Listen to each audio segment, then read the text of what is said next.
నమస్తే, welcome to Suman TV. ప్రస్తుతం మనతో పాటు ఉన్నారు శ్వాస hospital chairman doctor Vishnu Rao Veerapaneni గారు మనతో పాటు ఉన్నారు, ఆస్తమా అలర్జీ స్పెషలిస్ట్. నమస్తే సార్. నమస్తే అమ్మా. సార్, ఫస్ట్ ఆఫ్ ఆల్ మీరు డాక్టర్గా, అందులోనూ ఈ ఆస్తమా అలర్జీ ఈ ఫీల్డ్లోకి రావాలి అనే ప్రేరణ మీకు ఎలా వచ్చింది? ఎందుకు దీన్నే ఎంచుకున్నారు? ఎందుకు దీని మీద ఎక్కువ ఫోకస్ చేశారు? దాదాపుగా 35 సంవత్సరాలు కావస్తుంది మీరు ఈ ఫీల్డ్లోకి వచ్చి. ఎందుకు ఈ ఒక్క దాని మీద ఇంత ఎక్కువగా ఫోకస్ చేశారు? ఎస్ అమ్మా, నువ్వు అన్నట్టు సో అలర్జీ ఆస్మా మీద నాకు ఇంత ఇంట్రెస్ట్ కలగటానికి కారణం ఏంటి? ఒక విధంగా చెప్పాలంటే అది నాకే తెలియదు. బహుశా నేను పిడియాట్రిక్స్ ప్రాక్టీస్ చేస్తూ ఒక మండలంలో, అంటే నేరేడుచర్ల అనేటటువంటి మండలంలో నా ప్రాక్టీస్ మొదలైంది. ఫస్ట్ మీరు పిడియాట్రిషియన్. ఓకే. అక్కడ మా ఊరు పక్కనే, సో నల్గొండ జిల్లా, అంటే పూర్వం నల్గొండ జిల్లా, ఇప్పుడు సూర్యాపేట జిల్లా నేరేడుచర్ల మండలంలో పెట్టడం అనేది జరిగింది. సో నీలోఫర్ హాస్పిటల్ నుంచి డైరెక్ట్గా వచ్చి అక్కడ ప్రాక్టీస్ పెట్టడం జరిగింది. సో పిల్లలకు ఉన్నటువంటి అన్ని రకాల జబ్బులు ఏదైతే ఉంటాయో, విరోచనాలు, వాంతులు, ఇవన్నీ ఉంటాయి కదా, జ్వరాలు, టైఫాయిడ్లు, మలేరియాలు, అవి ఇవి, ఫిట్స్, మెనింజైటిస్, అన్ని రకాలైనటువంటి పిడియాట్రిక్స్ ప్రాబ్లమ్స్ చూసిన తర్వాత నా దృష్టి ఈ అలర్జీ ఆస్మా మీద మళ్ళింది. ఎందుకు అంటే దాదాపు 100 మందిని చూస్తే 60 నుంచి 70% వరకు ఈ కేసులే ఉండేవి.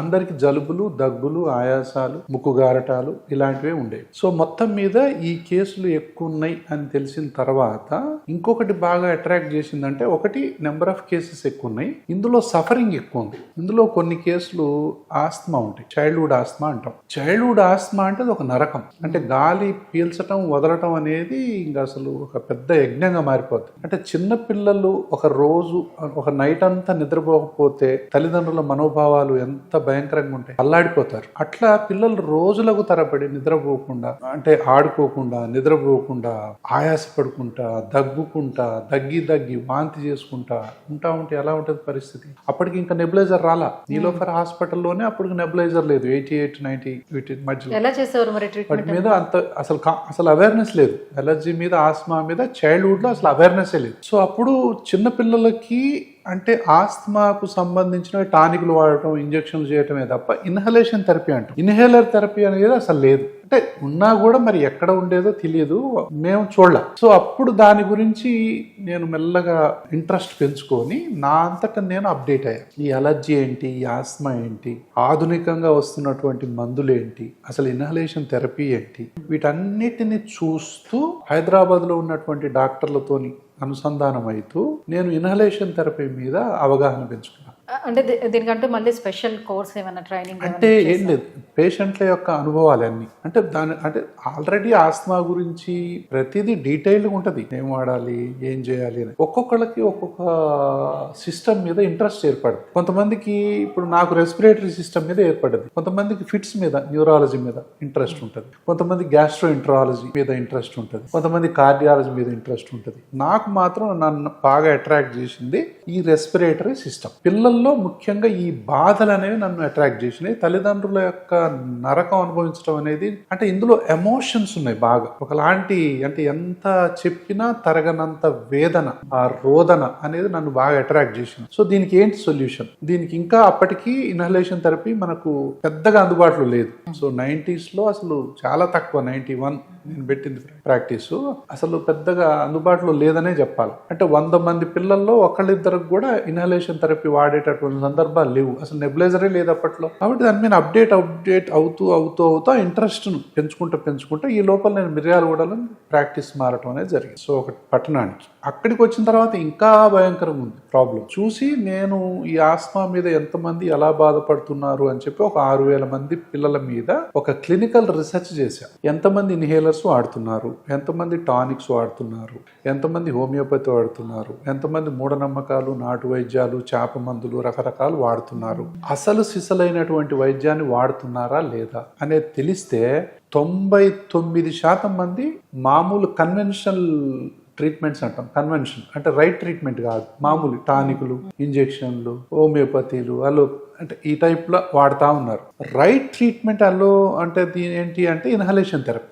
ఇన్హలేషన్ థెరపీ అనేది 1% కూడా లేదు, కరెక్ట్ ఇన్హలేషన్ థెరపీ అప్పటికి. సో అప్పుడు దీన్ని ఏ విధంగా ట్యాకిల్ చేయాలి అని చెప్పి 3 డైమెన్షనల్ అప్రోచ్ అని చెప్పి నేను ఒకటి తయారు చేసి, డాక్టరు, డ్రగ్, పేషెంట్. డాక్టర్కు అలర్జీ, ఆస్మా మీద అవగాహన ఉందా లేదా, పేషెంట్ ఆస్మాతో ఎంత బాధపడుతున్నారు, అసలు ఏం మందులు వాడుతున్నారు వీళ్ళు, దీనికి ఉన్నటువంటి మందులు ఏంటి, కరెక్ట్ ఇన్హేలర్ మందులు వాడుతున్నారా లేకపోతే మామూలుగా టానిక్లు ఇంజెక్షన్లు ఆ మందు ఈ మందు మూఢనమ్మకాలు వాడుతున్నారా, డాక్టరు డ్రగ్ పేషెంట్ ఈ ట్రయడ్ ని తీసుకొని నేను నేషనల్ పల్మనాలజీ కాన్ఫరెన్స్ లో ఒకటి ప్రజెంట్ చేశాను 2003లో. అక్కడ యంగ్ సైంటిస్ట్ అవార్డు వచ్చింది నాకు. అంటే ఈ యొక్క అప్రోచ్ మీద ఇది బాగుంది అని చెప్పి, అంటే ఆధునిక వైద్యం గ్రామీణ ప్రాంతాల్లో ప్రజలకు ఏ విధంగా చేరుకోవాలి అనే దాని మీద నేను ఫోకస్ చేశాను. సో డాక్టర్స్ అప్డేట్ అవుతూ ఉండాలి, అది పిడియాట్రిక్స్ వాళ్ళైనా లేకపోతే ఇంకెవరైనా సరే ఆధునిక వైద్యం మీద అప్డేట్ అవ్వాలి. ఇన్హేలర్ అంటే ఏంటి, ఇన్హేలర్ అనగానే కొంతమంది రిలీవర్స్ వాడతారు, తాత్కాలిక ఉపశమనం కలిగించేవి, అవి కరెక్ట్ కాదు. కానీ 99 మంది అయ్యే వాడతారు, దీని మీద అవగాహన లేదు. ప్రివెంటర్ మెడికేషన్ వాడాలి, 1% 2% వాడుతున్నారు, 98-99 మంది వాడట్లేవి, వాడాల్సినవేమో వాడట్లే, వాడకూడనేమో వాడుతున్నారు. టాబ్లెట్లు టానిక్లు ఇంజెక్షన్లు వేసుకుంటూ ఉన్నారు. అసలైన ట్రీట్మెంట్ ఉన్నప్పటికీ కూడా ఇవి పేషెంట్లకు అందట్లేదు అనేది నాకు అర్థమైంది. అంటే మందులు ఉన్నాయి అందుబాటులో, పేషెంట్లు ఉన్నారు, అంటే సఫర్ అయ్యేటటువంటి పేషెంట్లు ఉన్నారు, అద్భుతమైనటువంటి మందులు ఉన్నాయి. కానీ ఈ రెండింటిని కలిపేటటువంటి ఆస్మా ఎడ్యుకేషన్ మిస్ అయింది. అంటే ఆదరిన ఈదరిన అన్నట్టు, కృష్ణమ్మ కలిపింది ఇద్దరిని అంటారు కదా, అట్లా పేషెంట్లు ఒక పక్క ఉన్నారు, ఆధునిక వైద్యం ఒక పక్క ఉంది, కానీ ఈ బ్రిడ్జ్ మిస్ అయింది. దాన్ని ఆస్మా ఎడ్యుకేషన్ అంటారు. దీన్ని నేను చేపట్టాను. ఈ ఆస్మా ఎడ్యుకేషన్ చేపట్టి తర్వాత మిర్యాలగూడ వచ్చిన తర్వాత ఇంకా పూర్తి స్థాయిలో ఈ వైద్యానికే నేను అంకితం అయిపోవాలని డిసైడ్ చేసుకున్నాను. ఇంకా పెట్టి అక్కడ దాదాపు ఆస్మా 2000 అంటే అప్పటికెల్లా నేను 91 నుంచి దాదాపు 95 నుంచి చేసుకుంటూ వస్తూనే ఉన్నా. ఇంకా పరాకాష్ఠకు వచ్చింది 99కి వచ్చేసరికల్లా ఆస్మా 2000 అని ఒక క్యాంపు పెడితే 3 రోజులు పెట్టాం. దాదాపు 10-15 వేల మంది వచ్చారు పేషెంట్. అంటే 200 గ్రామాలు తిరిగి దానికి పాటలు రాసి, సో ఊర్లలో